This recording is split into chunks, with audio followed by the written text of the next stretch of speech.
Right, joining us from the Sooners, linebacker Danny Stutzman, D-back Gentry Williams. You know what? Forget it.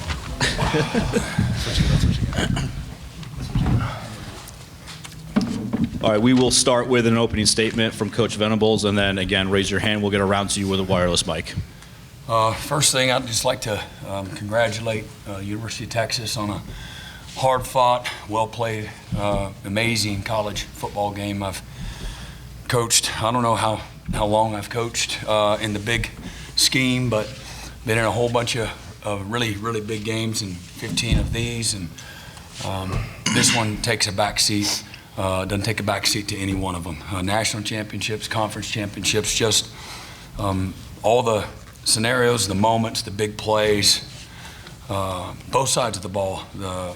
Again, the things when your back's against the wall, your goal line stands, and Hail Marys into the end zone, a 2-minute drill to go 75 yards with no timeouts, the forced interceptions, to start the game, and they come out and they block a punt, and just I love watching, young people respond and to believe, and our guys have an unshakable belief. I know that. And what a display, and so incredibly proud of them, the coaches, our staff, just to get them to this moment and to get to 6-0 against a really good Texas football team that's well coached and got a bunch of great players, and they laid it all on the line as well. Just really, it was fun to be a part of, a game like that. But I can't brag enough on our players. Just their toughness, their leadership, their effort, their strain, their love for one another. I love what we're building, and as we've said, for a while now, again, there's no limits on what this team can do, and no excuses either. We got everything that we need. We're certainly not there. There's plenty that we'll have to improve and get better at. But boy, I'm just really thankful for our players and their effort. They are nothing short of amazing today. We'll start front row all the way on the left. Dylan, you've always been a really good 2-minute quarterback. So take me through, it's 1:22 to go, what you're thinking, and then take me through the drive, if you don't mind, please. Yeah, starting out, I saw 117 on the dot, and I know we're getting at the 25, so just starting to drive out right, trying to create a completion with Drake, across the middle. From there, you're rolling, and you kind of got that rhythm, that flow. And then I believe throw Jaleel on the sideline, so he gets another chunk. And, as time's dwindling, as you get to that midfield, just knowing, we can get 3, within a 20-yard gain, but also, a chance to win the game. But not taking a sack is in my mind, and finding a way to either first down, touchdown, or out of bounds. So after that, did get flushed, found Drake in the middle again. He gets a good chunk. Now we're in the plus territory, but I also know clock's running. And I think, sorry, I'm kind of blazing, but I think the next play, you know what happened? Say that one more time? Was that the second? Was that the next one? Oh, no, we got a penalty. Okay, yes. We got a penalty down the sideline, so we get plus 15. Now we're in the red zone, but I know that, or the tight zone, but now we got, near the 30 to 20 second mark. So same thing, touchdown or out of bounds. So just saw the corner clamp and then seen Nick in the back of the end zone. And, man, that's what we practice, week in and week out. And just proud of everyone coming together, controlling the chaos and just dialing it in. That's big time football and something you dream of as a little kid. So just being a part of it is something special, especially with all these guys in that locker room. I love every single one of them. So front row on the left. Yeah, Dylan, I want to ask you more specifically about that touchdown pass. Is the pressure clamps around you? What was your process there that you're supposed to go through on that play? How did it develop? And then Did you know as soon as you let it go that Nick was going to get it? Yeah, so initially we had our man end zone beater, but, obviously knew his zone, knew I couldn't get sacked there, so my process was touchdown or out of bounds. And as he clamped that flat, just found Nick in the back of the end zone, and the rest is history. So We're going to go second row on the right. Dylan, there's been so many great OU quarterbacks come through here, have these type of moments, and the critique is always there for quarterbacks at this school. Mm-hmm. Do you feel any sort of validation with your performance today and just what this moment means to you? And for you, Brent, too, what did it mean to see the way Dylan performed today? I'll start out. This is our moment, and I'm a big team guy. This is what we've worked for. This is, the off-season training with next to these three guys and, coach pushing us. This is a team effort, and that's what it was. I always say it, there's no, throw without a block, and there's no, pitch without a catch. So just seeing everyone make plays and, find a way to win, that's all that matters. I always say it's a W or L, and we just want to find ways to get W's and keep moving and keep getting better. Third row. Oh, sorry, go ahead. Go ahead, Coach. He's the calmest guy I've ever been around at the quarterback position. And he's got great belief in the players around him, incredibly humble. You don't see him ever, tooting his own horn. And, he's always trying to compliment and call someone else up. And but he's prepared. He's worked really, really hard. He's been one of the most consistent players in our program from leadership and showing up every day with the right mindset and bringing out the best in his teammates. So he was fearless. And again, I don't put any limits on what Dylan can do. And he's playing as confident as anybody on our team right now. And I think he understands the collective parts of the rest of the offense and the defense and the kicking game and doing their part. So really, really proud. And he's just a guy that he's going to find a way to get it done. Third row on the right. This is a two-parter for you, Dylan, and also Jalil. Coach Sarkisian said, Dylan, that your legs was a big key to winning the game. One, did you think that would be a part of your success? And two, Jalil, this is also a moment where receivers step up big, and you guys have had different guys, but you were kind of consistent all day. Just talk about your day as well. Dylan, go ahead and go first. I'll just say, man, I knew, at a certain point, big plays were going to have to be made, and chunk plays, that's things we talk about, in the explosive play battle. And, being able to have the ability for things to clear out and use my legs is something, man, it needed to happen. So I'm glad it did, and, I'll continue to keep it simple. It's finding ways to win. And if it's using my legs, if it's throwing the ball, if it's handing the ball off, whatever way to win is really my main focus, and just everyone come together collectively. The defense getting a bunch of big stops, special teams playing big when we need it, and then the O coming together in the right moment. I think that kind of was on display today. And Jalil. Just to go back to like 365 days since we had this game, just us every day working out. We with Coach Smitty, we've been there 49 med balls, just putting in work consistently. So I just thought back to them days. So just being able to make plays when I can, big time player make plays. So every opportunity I get, I took advantage of it. Third row on the right. Gentry, Danny, Coach is talking about, Brent's talking about what a thrill this game is. I'm curious from the player's perspective. Do you allow yourself to enjoy this? How do you guys manage the emotions, and how does that speak to the evolution of this team? Yeah, I think, obviously when that scoreboard hits, all zeros, that's when you really kind of soak it all in. In the moment when there's those big plays, looking back last week, we had that pick six, and I think we kind of got too overexcited. I think, this week we really settled down. After Gentry had that really great interception, we kept our poise. We said that's just one drive. We got a lot of game left. We got to keep going, keep attacking. I think our guys did a tremendous job. Just focused. We were physical all day. I'm really proud of the guys up front. They really brought it every single snap. And what a great team effort, from both sides of the ball. Really played complementary football together. Like Danny said, I think we just had to stay focused, and when we got the opportunity to make big plays, we had to keep our head down, just keep playing the next play. I think that was the biggest thing that we did really well today, and we executed when we needed to. Second row on the left.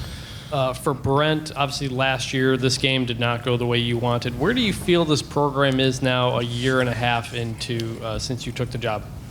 Yeah, I mean, I think it goes without saying, I know I've talked about this, we're better in every area, and we're not where we want to be, but this is the next step. And this team is a very determined football team, and there's, again, a lot of belief for having 63 new players on the squad. This is a team that's close. There's love, trust, and respect that's genuine. And again, I think we have a very selfless football team, and as keepers of the room at this great university, there have been a lot of former great teams and players and coaches. And again, what this program has represented, and I think a year, 12 months into it, this is a team that they embrace that. They recognize that, and they understand the responsibility that comes with that. And that's a blue collar mindset. And that's showing up every day with the same attitude, and to be an example of consistency. That's what the great programs are, and we're striving to be that. Again, as we build it, one day at a time. And this was another moment for us, and the things that you don't get back, time and words and opportunity. And this was a great opportunity for us today to take that next step. This was an important one. Last year was an embarrassment. My hands are all over that. And, the players that played for us last year, they were hurt from that too, And ultimately, my job as the leader is to get the best out of them. And I did a very poor job of that. And so those are things that you don't get bitter from it, you get better. And as I've told the team several times, I've been on my knees plenty in this profession. And I've always been able to respond the right way and try to be a great example for these guys. And these guys ultimately are the ones that do the work, that make a decision, that lead the locker room, and put us in a position today where we're 6-0, half of the season's done. We got a lot to improve on. We got to get healthy. Just being the bye week comes at a really good time for us. And again, we got a lot of football still to be played. And so there's a maturity about this team after having what they have gone through. And we've educated, all the newcomers as well, to where we're at. So there was certainly there's a redemptive piece to it, but it's not redemptive to me personally. It's to this team and this program, and what this program has stood for a really, really long time. Front row on the right. Dylan, could you try to explain the difference in the way you felt last year when you could not play and you had to sit out there and watch that versus the high point of scoring that winning touchdown and that emotion, the difference in those?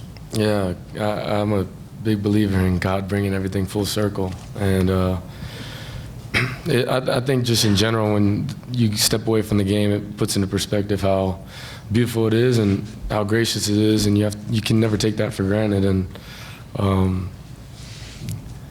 yeah, it was totally different, a different feeling. But man, this is Team 129, and this is what we're all about. And just continue to get better and pushing one another. I look this guy Danny in the eyes every single day at practice, and just him pushing me as a leader, as a friend, and everyone in that facility. I love how much they love this team, and that means a lot to me. Front row left. Yeah, for Brent and for Danny, can you guys talk about the defense? 3 takeaways, 5 sacks, goal line stand, all those unbelievably impactful plays, and how they kind of impacted the end of this game. Danny, go ahead, go first. Okay. Well, I mean, every single Tuesday, that's Tanoga Tuesday. Takeaways equals victory. That's been a big emphasis on this team, this year. I think, just looking back at it, I'm just so proud of how well we've responded. When adversity strikes, we keep our poise, we don't flinch, and we keep swinging.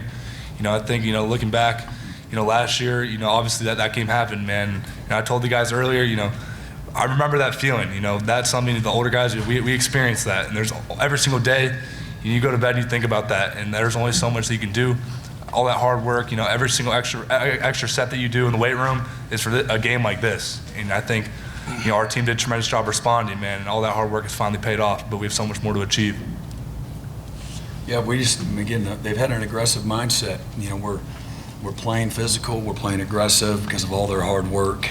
Certainly off the field, but they put a lot of time, on their own. And I've told these guys this several times that, leadership's going to drive this football team. At the end of the day, coaches can't play. Players decide on whether or not they want to be successful and whether or not they're willing to do what it takes. Now, I know what they're capable of, but what are they willing to do? And they've been the example. All these guys up here have been the example. Danny's been an amazing leader. You asked about defense. He's been an amazing leader. As good a leader as I've been around.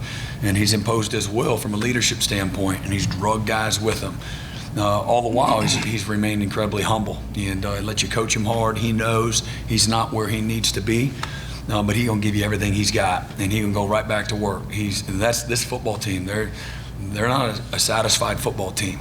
And so I love the competitiveness of this team, but also the maturity and the humility that it takes and the respect they have to be, a great program, what it's going to take moving forward. Front left. Brent, you gave up 30 points, but that's a long way from what the defense was last year. I'm wondering if you could compare this defense to when you were here the first time, are there any of those teams that this defense reminds you of? It reminds me a little bit of that 1999 to 2000. Just no offense to those guys back in the day, no offense to these guys, but I use the word, we were a bunch of misfits back in 2000. We didn't know how good we could be. And but man, that was a group. They were tough as all get out, and man, they were raggedy up, and they just came every day and went to work.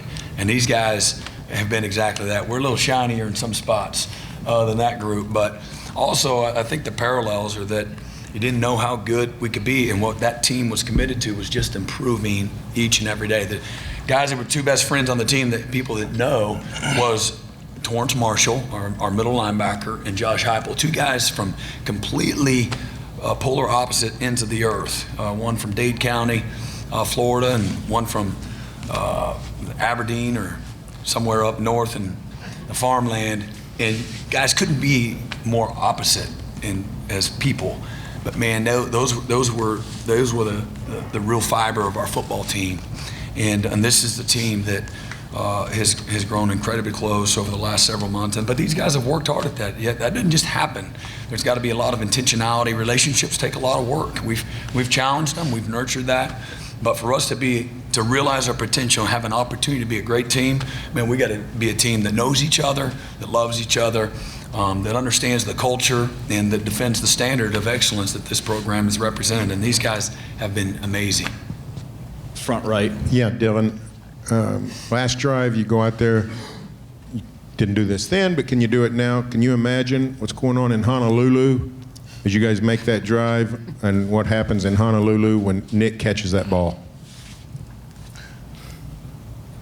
Man, I got a lot of family back home that just love me and are very supportive of, my dreams and aspirations. And there's three things I represent. That's the name on front, name on my back, and the state of Hawaii, just because, man, that's what made me, and I hold it heavy because I love that place. I love everything it represents, and that's love, humility, and respect, and I'll forever be that. So, you go back right corner.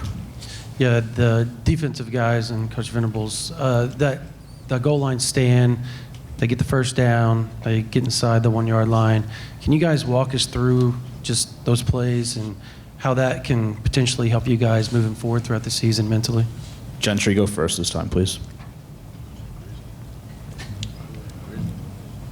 Please. All right, so he was on the sideline. So first off, the coach did a tremendous job, game planning that exact scenario. We put together a perfect package for that situation. We had young guys like Kip Lewis come in who were ready to play. He was locked in, dialed in. And at the end of the day, a goal line situation like that, it comes down to heart. how bad someone wants it, how bad a team can really come together and generate push. I think the guys up front did a tremendous job. All 4 snaps to really just give it all they got, 1 snap at a time, 1 second at a time. And guys like Kip Lewis, Jaron, Dasan, Billy, all those guys did a tremendous job. Just trusting their job, trusting their fit, and when they came in that gap, explode through it. And I think at the end of the day, that was the outcome that happened. We'll go front center. Brent, there's going to be a lot of attention. There already has been a lot of attention on Dylan this season. Now this game's going to even bring it to another level. How comfortable are you going to be with him getting a lot more Heisman attention now? And then I'll ask Jalil, how would you politic for him being a Heisman contender? And then finally, Dylan, how do you handle that Heisman attention? Let's go opposite. Let's go Dylan, Jalil, and then we'll finish with Coach. I'll say this, it's not my main focus. I'm focused on, heading into this bye week and getting better, watching the tape and finding ways to get better, and then, taking it 1 week at a time. And I think as you do that, the rest will take care of itself. And I'm a big believer in that. I know it's the forefront of what we're all about. So just taking it 1 week at a time and staying present, that will take care of itself. So, Jalil? I've been saying this since day one, since I met him. He's one of them guys that bring it day in, day out, consistent, great leader, and I'm going to keep saying it. He deserves the Heisman this year, so I'm going to keep promoting that till he gets it. Finally, Coach. There's no doubt Dylan's, he's one of the best in college football and is deserving of the praise he's been given, and he'll be the first one to tell you, his main goal is to be as good of a leader as he can and do his part, 1 of 11 on the offense. He's been amazing, and again, Dylan is a smart guy. He realized you just continue to take care of business, continue to improve, show up every day with the same mindset, a level of consistency. All that stuff takes care of itself at the end. But man, he's an assassin, no doubt about it. Front row left. Hey, Brent, 2 touchdowns on the ground today for Tawi. What do you see out of him today, and what impresses you the most about his approach, where just making the most of his opportunities? He's a great example. He's not out there, for as many snaps as other guys, but not everybody has the same role. Everybody has the same status on the team, but not everybody has the same role. So whatever role you have, man, maximize those opportunities. Do your part. Live your life with no regret. Be ready, be prepared, and that's what Tawi always is. He's an amazing example, humble, doesn't say anything. Literally doesn't say anything. And but he shows up and he plays with toughness. He fuels guys with how he plays. Guys feed off of that. He's a very physical player, hard to knock off his feet, and just a great model of consistency. And he's thankful for his opportunity. We have time for a few more. We'll start second row on the right. Dylan, I think I saw in the post-game TV interview that you said that Baker called you last night. What was that conversation like, and what did that mean to hear from him before the game? It was good, man. He's just a really good dude, someone I, admire a bunch. Just obviously playing here, but man, for a long time, he's a stud. Love the way he plays and just love what he's all about. So, really super cool to just have that access and that be something, from guys who've played here. They love this place, and I love that about OU. So, last 2, second row near the middle. Brent, I think at midfield, maybe a minute after this game was done, you handed Danny a trophy, you hugged Drake, and you had Isaiah Coe behind you waving a big flag. If last year was an embarrassment, what would be the word that you'd use to describe that moment? Just how incredibly proud, you are of so many people, players, that their commitment, their work. It was, just really, really thankful for them and happy for them in that moment. They get a chance to, get their pride back, because that was a tough moment a year ago. And so really happy for them that they could have a moment like that, because they deserved it. They'd work for it. And it's just a moment. And you celebrate hard, don't celebrate long, and because we got to get back to work. But really just proud of all the people that have been a part of that. All right, thank you, Coach and players. OU players will be available right outside the doors here as well.